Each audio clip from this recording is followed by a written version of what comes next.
Really thrilled to be back. Day two at CogX 2021, and really thrilled to be chairing this conversation today, talking about our businesses ready for Industry 4.0. And of course, the whole stage at CogX at Tech UK is leading is around next generation infrastructure. But we're going to be looking at what advice on where businesses are right now and what advice we should give business leaders around how do we get this right. And we saw, of course, through the last year and perhaps a year and a half, businesses really moving to a pace about adopting and deploying emerging and current technologies. Perhaps those that were thinking about it stopped and actually did it. Now, of course, as we move forward, the focus is not just on recovery and rebuilding, but what the future may hold. How do organizations stay paced? How do they perhaps even reinvent themselves? And which technologies can help them do that? So we've got two brilliant speakers for you to listen to and learn from, and also, raise questions with. Please use the Q&A function throughout the conversation if you have questions for our speakers. So we're going to be talking about what advice would they give to business leaders? Where would they focus? How to get ready for this next generation infrastructure that's coming, and focus perhaps on some of the technology, some of the lessons learned, and how do organizations prepare for what comes next and get this right. So I'd love to bring in our two speakers. We have Joe Bagley, VP and CTO of VMware. Hey, Joe, great to have you with us today. Hi, Sue. Thanks. Nice to be back with you. No, brilliant to have you with us. And Louise Ostrom, who's head of cloud business at Accenture. Hi, Louise. How are you? I'm good in my moving box little room here, so it's but that's fine.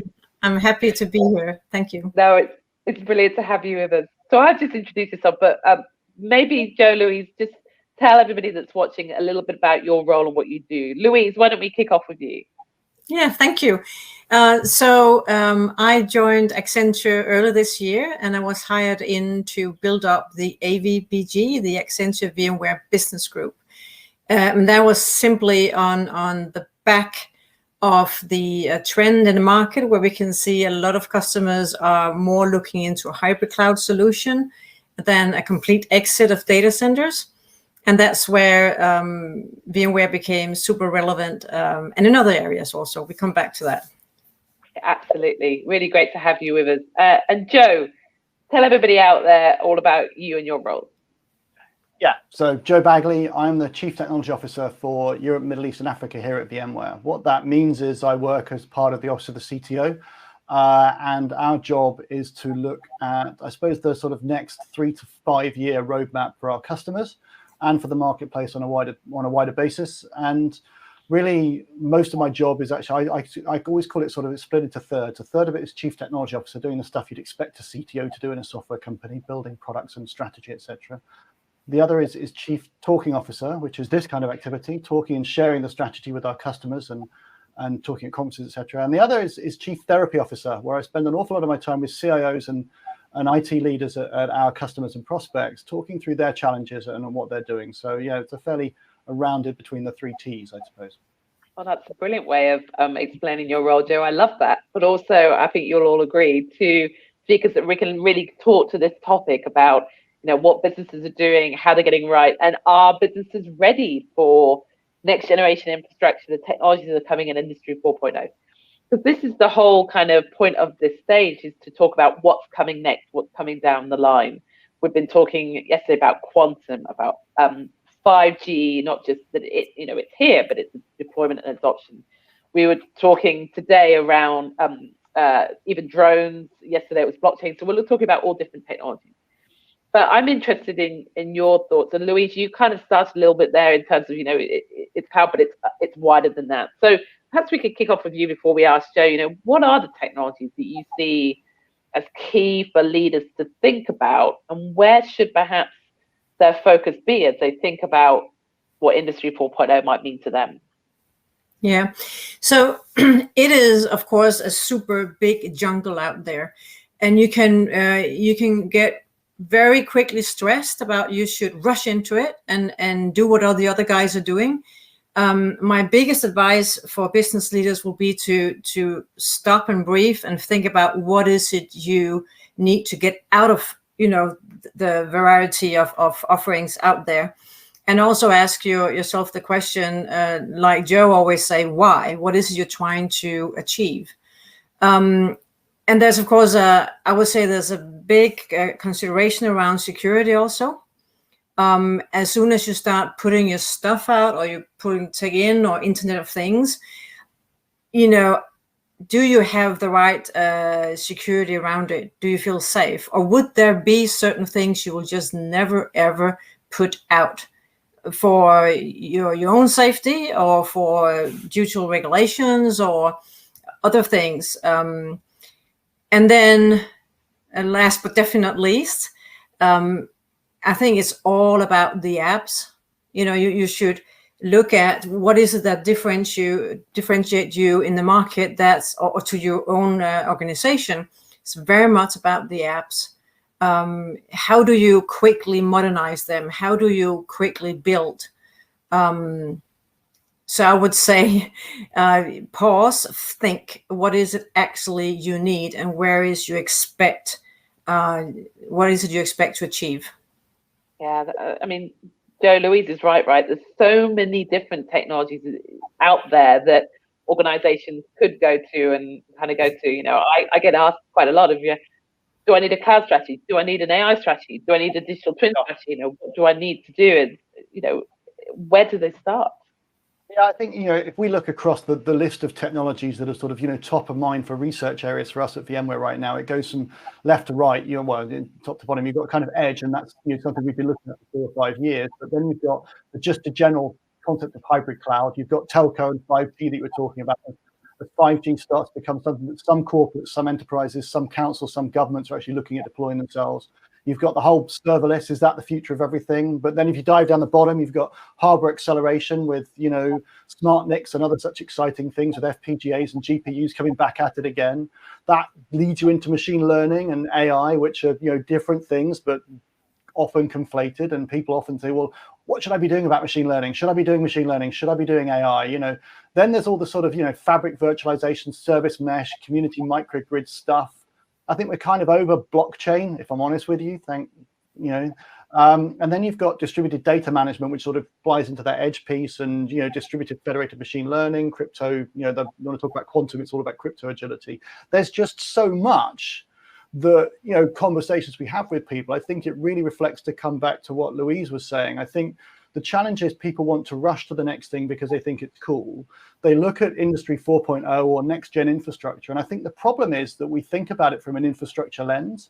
We've traditionally, if you think about it in the world of infrastructure, particularly enterprise infrastructure in industry, it's all been about re-platforming. Whether it was we went from the mainframe, we then re-platformed everything to Unix, we re-platformed everything to x86 and virtualized it.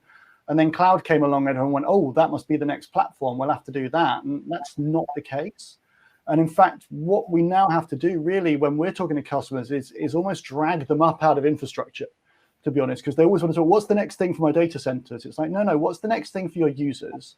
What does that mean is the next thing for your applications?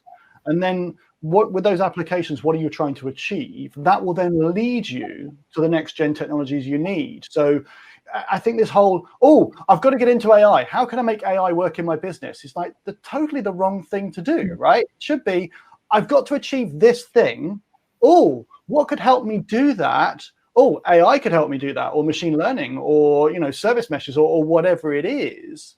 I think I too often I have conversations with CIOs or whoever where they're almost led by the nose by technology and get excited by the shiny thing, as opposed to actually led by what the business wants them to do, and that will then lead you to the cool tech. Yeah, Louise, I saw you nodding away there. Yeah, no. So I absolutely agree, and we can see with our customers that. And another thing we see a trend is you have this sometimes new CTO, CEO coming in and say, I'm going to change everything and let's rush in and I want that shiny, bright thing. And then you completely forget your organization. You completely forget. And if you want to embed this new technology into your company? Do you even have the capabilities to lift it, to work with it? And also, I would say, look at others. Yes, there are people that have been rushing into new technology. Cloud, for instance, is a good example. They rush into a cloud, and all of a sudden the bill arrives, or they realize that they didn't get what they thought they wanted to get out of it. And some of them are actually rethinking more into the hybrid cloud approach, more into the multi-cloud approach for various reasons. So also, connect to your colleagues, connect to other companies that went through maybe a journey before you. What have they learned? Are they willing to share? Most people are connected in various networks. But one thing we should not forget is actually your organization. You don't want an A team and a B team, an A team that goes out, do all the fun, and the rest is left in the basement doing something that is supposed to be, really boring and not fun. You want to get the whole organization with you. Yeah, no, it's really interesting because we're talking about, I suppose we started the conversation as, what is the tech that organizations need to get right? But Joe, I think what you and Louise are saying is that it's not just, we need to adopt this technology. It's how do we get technology right for how the organization runs as well. So what's a good fit for the organization? Does that bring in the kind of people issue as well as getting that right? And also, if I may ask, be interested in people's views, that kind of, I need to go after the next shiny thing. Is that just because this is a really competitive landscape of companies need to be seen to be, at the cutting edge and using the latest technology, or is it something else going on? I don't think I'm not going to go and use an organization because they use AI, for example, right? So if you're trying to catch up with other people, you catch up in terms of the service that you provide and in terms of what you do for your customers, be they business or be they consumer. So I don't go and shop at a particular supermarket, for example, because they use service meshes. It's not how it works, right? I think that's where I think you got a balance between people. To Louise's point, you get these people that come in looking to CV polish. Oh, if I come and use technology X at company Y, then I can have that on my CV and move on. I think one thing that's worth really discussing here is the huge skills gap that we've got in all of these technologies and in the marketplace generally, not just in the UK but across the world. I advise a couple of companies, one of which is a recruitment company, and I was chatting to the CEO the other day, and he was telling me how there is a absolute dearth of Java developers, of all people. You think there'd be 10 a penny, right? But we're short of Java developers, we're short of Python developers, etc., etc. So they're running accelerated schemes to train those people up to fill the gaps in that. And if you talk to a lot of these organizations, whatever this new technology is, whether it's using CloudX or using, machine learning or all these kind of bits and pieces, there's a huge skills gap to doing that too. And, it's jumping that skills gap, bringing those skills into your organization, as well as changing your organization to be accepting of that technology. And I think we kind of skip over that as well. People quite often, they'll come in, they'll try and do technology X. And the reason why technology X isn't successful is because it spends its entire time bumping up against internal procedures, policy, and people. People will call them Luddites to an extent, but that's probably a bit rude. But it is this constantly trying to change a very, very large, stuck, fixed, in the mud machine that doesn't want to do it. And you end up having interesting ITIL and TOGAF discussions with people as opposed to actual how we're going to get stuff done. So there's a skills gap, but there's also, are we ready for Industry 4.0? We can sit and listen to wonderful technologies all day, but unless you get your organization behind that, that needs fundamental change and systemic change as well. It sometimes means that to adopt a new technology to meet the needs of your customer, you need to break down existing org structures. So the org structures that are aligned around tech, which you quite often find in orgs. Yeah, no, so very, very good point, Joe. The other thing we have seen is the organization ready to actually attract and keep young talent that are super good? These tech talents you wanna get in. Many of them, go into a larger company and they do not get the room for renewal. They cannot work with all the stuff they think is fun. They have leaders that are laggers, that are behind, don't understand what it's all about. So you end up not being able to attract, and even if you can attract that talent, you can't keep them because you don't, too many boundaries, the organization is not ready for it, you have all these silos. And this is actually where, don't forget, where we, back in time, we had this big problem of shadow IT. Why was that? Because it took the company credit card and went out to the cloud and got the services they needed and just did a little, expense report. And that's all of a sudden how, companies were forced almost out into the cloud for many reasons. And then we, of course, see companies that simply need to go out and acquire other companies to attract the talent, to get the talent in. And if you can't integrate that well in your organization, you lose it. And it would just be a very expensive investment with no outcome. So it points back to readiness in the organization. It points back to, can you actually absorb all these new technologies and knowledge and competences? Yeah, it's fascinating you brought up digital skills. We actually launched at Tech UK last week a report on fast forward digital skills and about how we need to really move in with pace, right, with purpose, to make sure that we are creating more jobs than we can fill right now. So how do we get this right? But also, how do we get this right for people, and the next generations coming through? But Louise, your really fascinating point is, and it's not just about, and I completely agree, Joe, of getting the people that we need for the jobs that we're creating, which is great, right? But then it's helping organizations think about how you retain that staff and that talent and give them a place to grow. And is that, I'm interested, Louise, does that come from, and Joe, to your point as well, of, is it the shiny new toys that you get to play with and you get to work with? Or do you think retaining and keeping that talent and letting them grow in the organization is around perhaps what an organization stands for and perhaps the approach that they take to new technologies? Louise, what do you think there's a key there? Yeah, so I think it also points back to the kind of culture you're building in not just in the IT departments or the IT part of but the whole organization. Do you see yourself, which actually I think all companies should do, see themselves as an IT company? Because it's all around the apps, it's all around technology. Technology can help you get where you need to go much faster and much quicker and much cheaper. So if you get the mindset into the companies about, well, actually, we are all IT businesses. And if you can get HR to think that way, if you can get marketing to think that way, if you can get all these different functions to lean in and not be afraid of it, and make sure you educate all layers with that mindset, I think that's super important. Yeah, there's a point there on the attracting and retaining talent, which I think is very pertinent in today's society. So there's a couple of points there. The first one is around ESG and so environmental, social, and governance. And so I think you're going to see more and more the ESG stance of a company being important in terms of attracting and retaining staff, in terms of the ethical position of that company, etc. People want to go and work for a good company. So that's an interesting one. That's a debate in itself, I think, that yeah.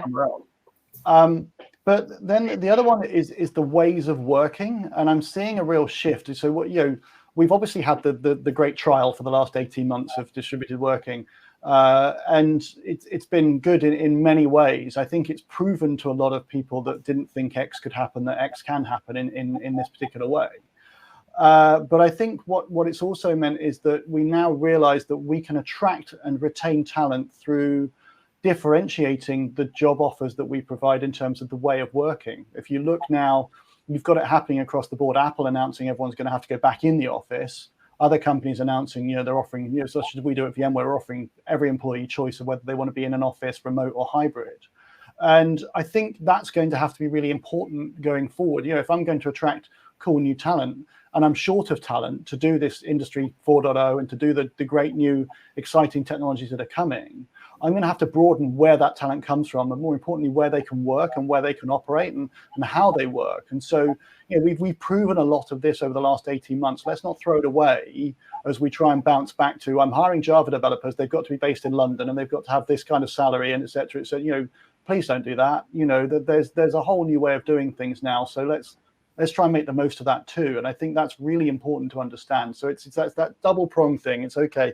There's a whole wealth of talent out there. If we build new talent, you've got to make sure that you've got the right kind of company they want to work for and the right environment that they want to work in. If you're going to get the talent that can do all this amazing, sexy stuff for you, because I'm telling you, to find someone who's going to do machine learning and wants to work in your office in Swindon is probably not going to be very easy. Not that Swindon isn't lovely for anyone watching in Swindon, right? I'm only saying that because I've got lots of friends and I live near there. So yeah. Louise? So to that point, there is a. I love the fact that we really tested the fact that we can actually live and work from anywhere, anytime. However, there is one little thing, and that's when you attract new talent. You know, if you don't have some kind of team building and some kind of meeting people, they can easily get really lost. Myself, as an example, I joined Accenture earlier this year. Accenture is a 540,000 people company. That's 10 times Faroe Islands, 2 times Iceland. And I met only a very, very few people in this organization. I'm trying to build it up globally. Now, if you attract new people and young talents directly from universities, they can easily get lost and don't get the culture. But culture is also something you walk the talk in the office. There's a lot of dynamics that I'm missing. It would be typical when Joe and I was working together, we'll be meeting at the coffee machine. And I was looking at Joe like, Joe, I have a question for you. Or he will meet me and say, oh my good, you know what? Don't you have Brian in your team that maybe could, but you don't get that because you are so set in your meetings. Yeah, so it's that organic conversation that just comes out of people interacting, right? It actually means that people can get lost. It's not so difficult if you've been in the company for 10 years. You know everyone already. It's for the newcomers, 1.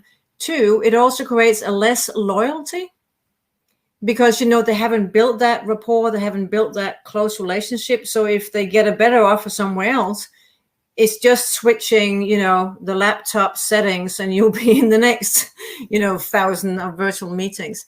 So keep that in mind when you attract new people. But that is Industry 4.0, right? What is Industry 4.0? Yeah. Industry 4.0 is what we're talking about. It's this new world, right? It is. And so for me, that's a huge world of opportunity. If I'm sat there, thinking, what's my next startup going to be? It's going to be, okay, there's a huge challenge coming up on getting young people who start at, graduates going into a large organization to integrate if they're working remotely, blah, blah, blah. What's the cool and exciting new ways of doing that we're beyond some feature of Zoom, for example, So I think there's so many opportunities for, every time a new way of working comes along, every time a new technology comes along, it destroys jobs, but it creates jobs. So, yeah, I mean, I always love this. You go back to the examples, I've used these before, but, you go back, we don't have lamplighters anymore because we don't have gas lamps. We don't have knocker-uppers, which are the people who used to go around knocking on people's windows instead of alarm clocks, which I think is a fantastic job with a long stick. Night soilmen, thanks to modern sewerage, we don't have them either. We don't bemoan the loss of them, but what we did was in the use of that technology, we furthered humankind. So I'm excited by these things of us working remotely and thinking to myself, okay, well, how can we make this better for humans? And what's the opportunity for technology to improve that? And what jobs are going to be lost and what jobs are going to be created? And I think that's really the hot topic right now, is to think to yourself, okay, fine, if we're using these new technologies to build a new future, this Industry 4.0, yes, there will be next-gen infrastructure involved, but what are the applications? What are the opportunities around that? And what are people going to do in that space? Because I think there's huge opportunity for smaller organizations to get bigger, or for smaller organizations to have a larger reach. And there's huge opportunities for large organizations to get massively disruptive in this new world.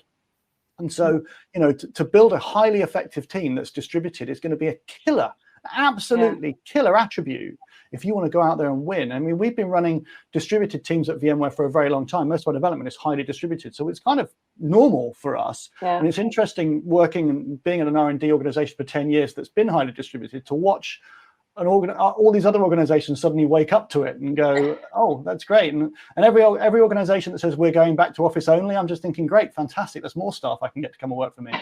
It's a really interesting point, Joe, that actually, if we could just diverge because we had a question come in, because you mentioned your smaller companies there, and obviously we're talking about this as business across the board, but of course companies of different shapes and sizes, of course, and sectors. And we had a question around, yeah, okay, we obviously often talk about 4.0 as the larger companies. Yeah. This question says market leaders, but what about the SMEs? And how do we make sure SMEs stay competitive?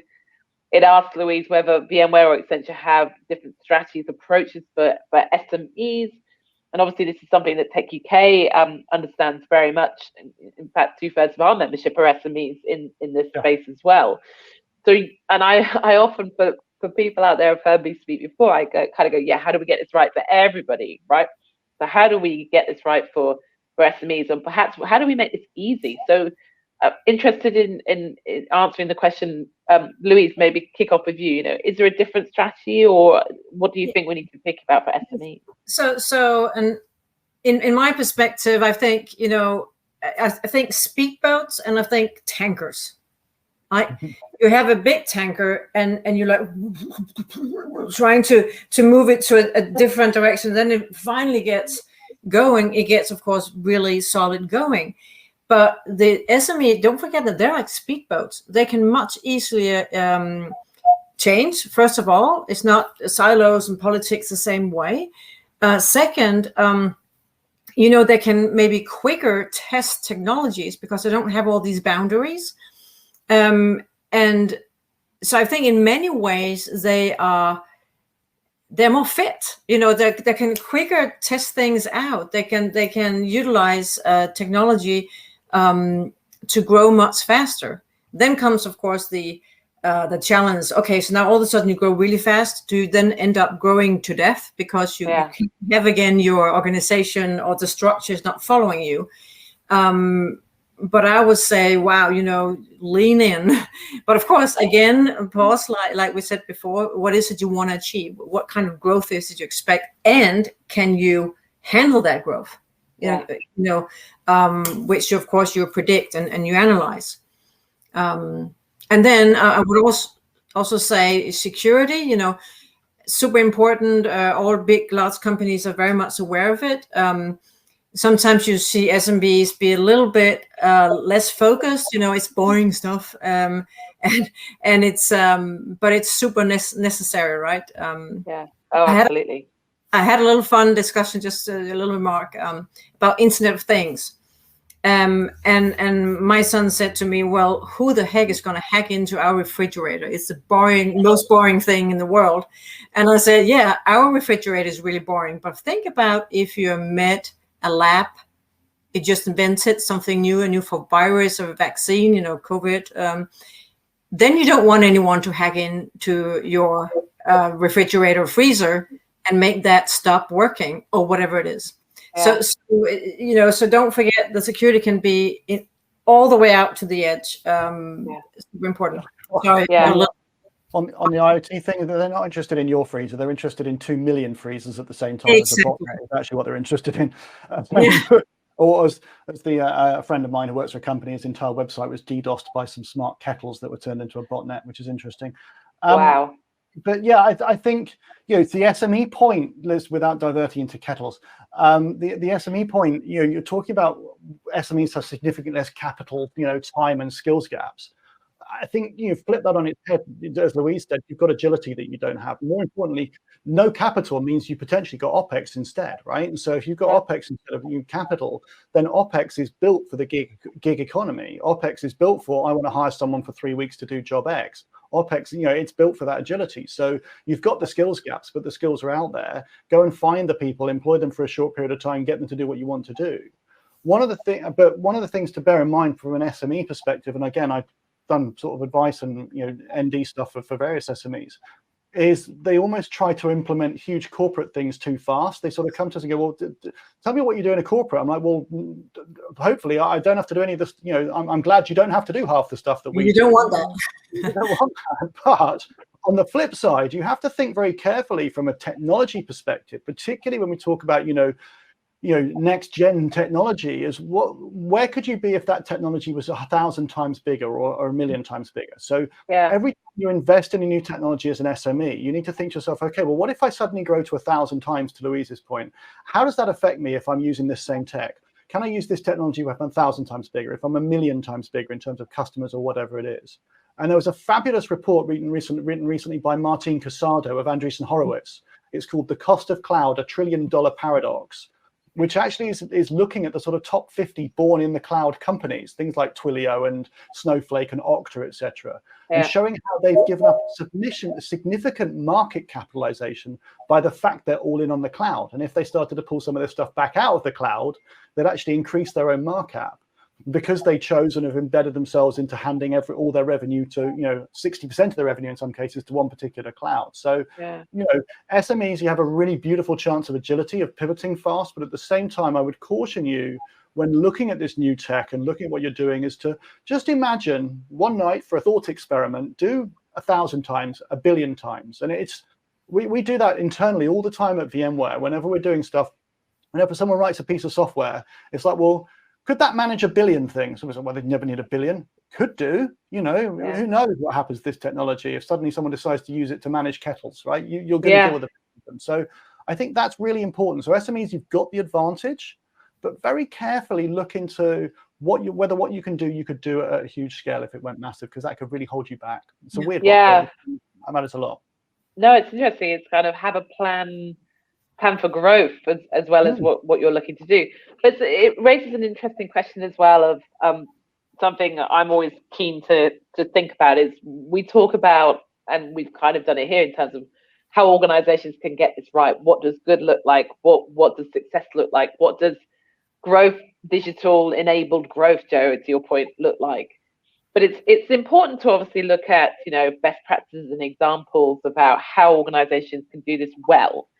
But there is also something to be learned from where organizations don't get things right, perhaps, and where organizations perhaps have got things wrong, and what you can learn from those situations. I don't know, Louise, would you agree? Is there something there that we should be exploring? Yeah, I think there is. I think there's something that we points back to what we always said. Again, don't just rush out for the shiny thing. Pause a little bit, think about, wow, that is actually a cool thing. How can we use that? And how have others used it? And how have others maybe failed to use it? Or ended up being just something that was really cool for half a year. Be a little bit cool, think where it is you want to go, look at what there is out there in the market, and learn from others, good and bad. Activate your network. What have others done? How are they thinking? Many people are actually really willing to share in various networks. So, and use this fantastic event to network also and get these ideas, listening to what people have to say. Yeah. Joe, thoughts from you?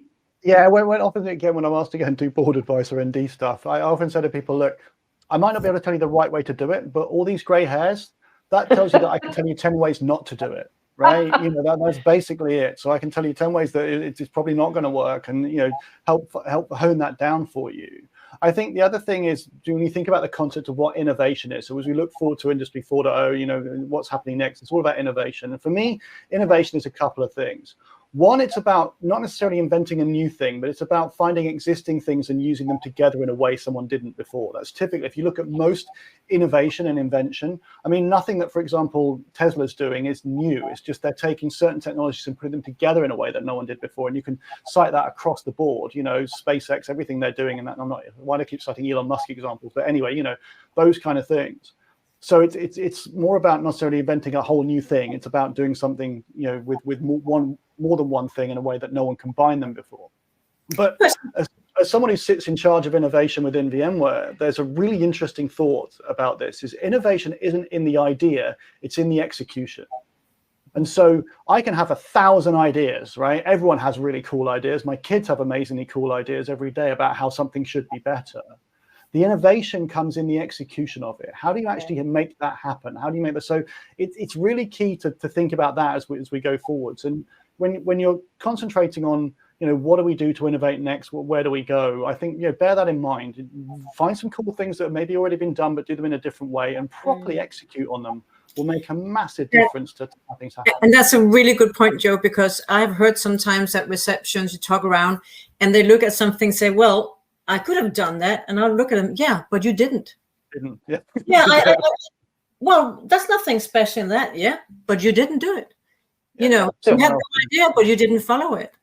So it's being brave and willing to give it a try. Yeah, not being brave, but also actually seeing it through. Go the whole mile. Because that's you look at, and again about using technology. Look at the big Swedish star Avicii with all his music. He said in an interview that it was all new,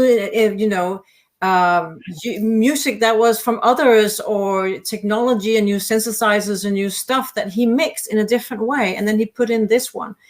But and others would saying, well, I could have done that. Yeah, but you didn't. I just want to add one last thing actually to Louise's point when she talked about putting two things together in the modern world is about putting two things together from different cloud providers, for an example. Okay, I quite often go and see CIOs in my chief therapy officer, and they tell me I'm all in on CloudX, right? And that to me is the same as someone in the 1990s saying I'm all in on Compact. And that sounds a joke now, right? Everyone giggles when I say that, but it's like in 20 years' time, I'm going to say someone said they were all in on CloudX, and you'll laugh going, really? Were they? How funny is that, right? No. Remember I said innovation is getting two or more things and putting them together in a way no one else has. So find something in one technology, another technology, put it together, do something cool with it. The future is not all in one place or all in one technology provider. It is a hybrid mix of all of them. And that's really where we have to go with this. No, fascinating. And I completely agree in terms of, I think about it, it's convergence. It's not one technology that holds the key or is the answer. It's about, particularly from an Industry 4.0 point of view, it's about convergence of the technologies that are working together and fit together that will really hold the key to organizations. And not all technologies, right, will be relevant to all organizations. You go back to where we started it. What is the objective, the business objective, or what is the goal, or what is the ability that you're trying to create and trying to develop? And then how technology, to your point, Joe, can help you do that really is the key. Completely. Well, look, fascinating conversation, but unfortunately we have come to the end of our time. It goes so quickly, and it's such a shame because we had so much more that we wanted to discuss. But I hope that's given you a flavor of we're talking about our businesses ready for Industry 4.0. It sounds like they are, but there's a lot of things they need to think about in terms of how not just being ready, but how you get it right, not just for your organization, but for your customers, but also for your people and for your staff, right? So it's that thing of people, process, and technology working together, right? All three need to be there. But on behalf of myself and TechUK, thank you, Louise, and thank you, Joe, for all that insight and all that knowledge. You've got so much experience, and to bring it to CogX today is really, really brilliant. So thank you so much for taking the time. Thank you for the questions.